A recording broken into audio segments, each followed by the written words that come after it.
বহুকাল আগে অনেক ট্রেনে দুটো করে বিশেষ থার্ড ক্লাস গাড়ি থাকতো।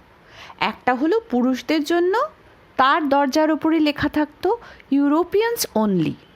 অন্যটার দরজার ওপরে থাকতো ইউরোপিয়ান লেডিজ অনলি। বলা বাহুল্য এগুলো সাহেব মেমদের জন্য সংরক্ষিত থাকতো। দিশি মহিলাদের জন্যও বিশেষ গাড়ির ব্যবস্থা ছিল। তার দরজার ওপর লেখা ফিমেলস, আর একপাশে একটা ছবি বাঁধানো হাফ গোমটা দেওয়া একজন দিশি মহিলা। তাই দেখেই বোঝা যেত এতে কারা যাবে। এখন মুশকিল হলো সাহেব মেম চেনা যাবে কি দিয়ে, পোশাক ছাড়া আবার কি দিয়ে?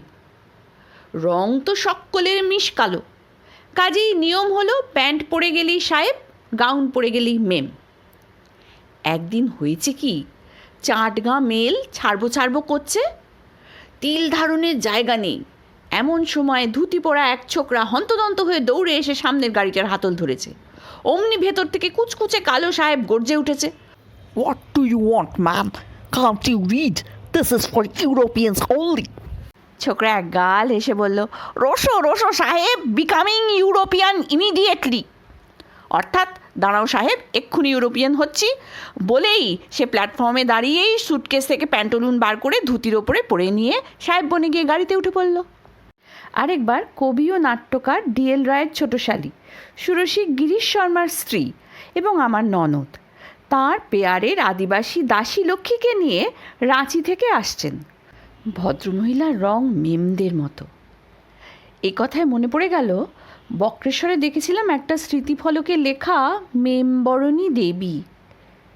সে যাগ্যে, মোট কথা মহিলা ছিলেন পরমা সুন্দরী, আর লক্ষ্মী ছিল মিশকালো ঝকঝকে সাদা দাঁত, তেল চুকচুকে চুলে, জবা ফুল গোঁজা, গাল ভরা হাসি।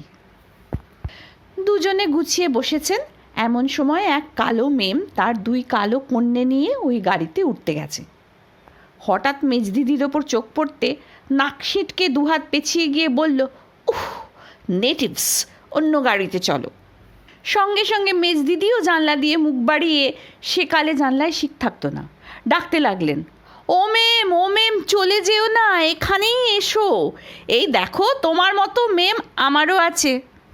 মেম ফিরে দেখে জানলায় মেজদিদির ফর্সা সুন্দর মুখের পাশে লক্ষ্মীর কালো মুখের 32 পাটি দাঁতের বাহার।